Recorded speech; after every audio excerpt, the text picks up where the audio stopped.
सिंध जे अक्सर दरगाहुनि ते फोक ऐं फुकराई सोंग वारे अंदाज़ में सूफ़ियाणी राग जूं महफ़िलूं रचायूं वेंदियूं आहिनि। पर ज़िले नुशर फ़िरोज़ जे शहर न्यू जो तोई लॻ दरगाह सैयद दिलण शाह लखियारी जे उर्स मुबारक ते हर साल क्लासिकल राग जूं महफ़िलूं मुनक़द थींदियूं आहिनि, जंहिंसां क्लासिकल मूसीक़ीअ जे ख़तमु थींदड़ फ़न खे जियापो मिली रहियो आहे। हर साल जीअं हिन साल पिणु क्लासिकल महफ़िल रचाइण खां अॻु दरगाह दिलण शाह लखियारी जे उर्स मुबारक ते दरगाह जे गादी नशीन सैयद इरफान शाह लखियारीअ सुंग ऐं संगत सां गॾु दरगाह ते चादर चाढ़े उर्स मुबारक जो आगाज़ कयो, जंहिं बैदि क्लासिकल मूसीक़ीअ जी महफ़िल रचाई वई। हिन महफ़िल में फ़न मूसीक़ीअ जे अहम साज़ तबला, नाल ऐं दोहल जे नाले वारनि उस्तादनि क्लासिकल अंदाज़ में सोलो एटम पेश करे भरपूर दाद हासिल कयो। हिन महफ़िल में नाले वारे सदारती एवार्डी याफ़्ता तबला नवाज़ उस्ताद बशीर ख़ान तबले ते सोलो पेश कयो।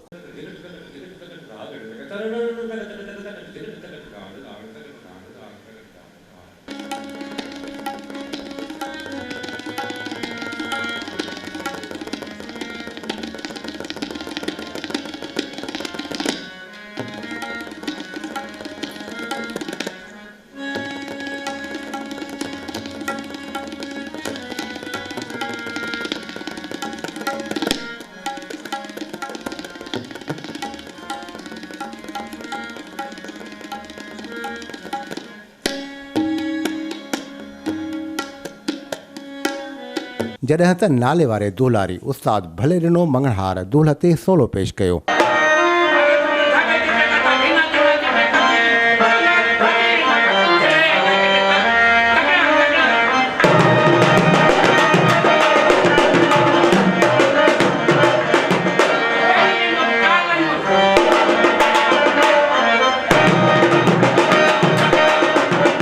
ऐं गुलाम हैदर मंगणहार नाल ते सोलो पेश करे दाद हासिल कयो।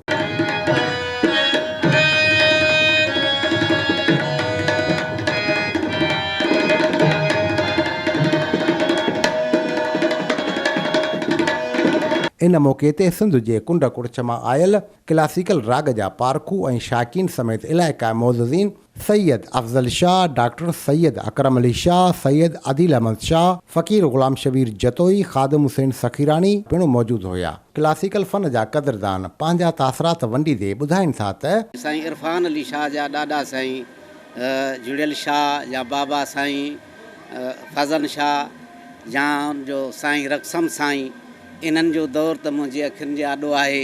उनखां अॻु में बि ही क़दीम सिलसिलेवार हिते तसौफ़ जे हवाले सां सूफ़ियाणियूं कचहरियूं हिते घणियूं थियूं आहिनि। राग विद्या खां वठी ॿिया बि लोक अदब जा काफ़ी सारा फ़न हिन असांजे खिते में हिते सुगड़नि जूं बि काफ़ी राम कहाणियूं ऐं कचहरियूं हिन दरगाह ते थियूं आहिनि। क्लासिकल मौसीक़ी आर्ट आहे जंहिंजा बुनियाद सभु साइंसी आहिनि। तव्हां हुनजी लय जी विरासत, तालनि जी विरासत, तालनि जा आवर्तन, उन सॼे खे मैथमेटिकली प्रूव बि करे सघो था, रद्द बि करे सघो था। ऐं जेको सुर लॻे थो उन सुर खे फिज़िक्स में वञी सुर वारो बि साबित करे सघो था, बेसुरो बि साबित करे सघो था। त क्लासिकल म्यूज़िक जेका आहे उन जा फिलासॉफिकल बुनियाद आहिनि। उहा हर दौर में मख़सूस तबिके में मक़बूल रही आहे ऐं उन दौर खां वठी क्लासिकल म्यूज़िक खे या फोक म्यूज़िक खे हिननि दरगाहुनि प्रिज़र्व कयो आहे। ऐं इन सॼे सिलसिले जी हिकिड़ी कड़ी ही दरगाह दुलड़ शाह आहे। ऐं हिते अलाए केतिरनि सालनि खां वॾा वॾा मौसीक़ार अचनि क्लासिकल इवन फोक जा, ऐं हीउ हिकिड़ो प्रिज़र्वेशन आहे जेका हिननि दरगाहुनि ते ई वञी बची आहे। मौसीक़ी अहिड़ो सफ़र आहे जंहिं मौसीक़ी असांखे ॻंढे छॾियो आहे। इंटरनेशनल ज़बान आहे ऐं पूरी दुनिया खे इहो रूहानी तौर ते हिक ॿिए सां ॻंढे थी छॾे ऐं साईं जी मोहबत असांखे हिते वठी आई आहे। ऐं उस्ताद जो ख़ासि तरह उस्ताद बशीर ख़ान जो जेको प्रोग्राम आहे उनजे तबले ॿुधण जे हवाले सां अॼु ख़ासि तौर ते दिली ख़ुशी पई थिए त हिन महफ़िल में वेठो आहियां ऐं उस्ताद साईं असांजे साम्हूं वेठा आहिनि। सिंध जे नामवर सदारती एवार्डी याफ़्ता तबला नवाज़ उस्ताद बशीर ख़ान सां कयल ख़ुसूसी ॻाल्हि ॿोल में संदसि चवणु हो त अभी हमारे सिंध में जो है आर्टिस्ट बहुत कम रह गए हैं। तो जिसको देखो वो फोक की तरफ है, ठीक है, फोक करें, बाकी उसके साथ क्लासिकल भी होना चाहिए। अब ये इरफान साईं हैं यहाँ के दरगाह के जो गद्दी नशीन हैं, माशाल्लाह इतना अच्छा जानते हैं ये मौसीकी और इतनी इनकी नॉलेज है।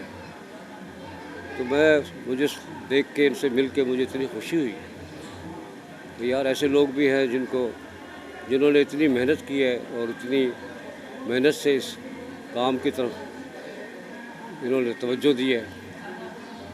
तो मैं ये चाहता हूँ कि अल्लाह करे हमारा मुल्क सलामत रहे। अब पूरी दुनिया में हम परफॉर्म करते हैं, मैं तकरीबन बहुत मुल्कों में परफॉर्म कर चुका हूँ।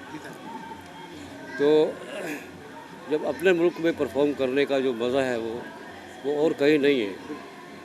तो मेरी सबसे गुजारिश है कि क्लासिक की मौसीकी को जो है इसको पसे पर्दा ना किया जाए और इसको आगे लाया जाए। इसी में से फोक निकलता है, इसी में से गज़ल, इसी में से गीत, इसमें सारे कुछ इसमें ही होते हैं। तो मेन मकसद है कि ये हम लोग पता नहीं किस तरफ जा रहे हैं। तो हमें अपनी जो विरासत है उसको नहीं छोड़ना चाहिए। और मैं फिर से जनाब इरफान अली शाह साहब का शुक्रिया अदा करता हूँ। तो इन्होंने मुझे इतनी इज़्ज़त दी और मेरी दस्तारबंदी की इन्होंने। तो अल्लाह इनको खुश रखे और अल्लाह सबको सलामत रखे।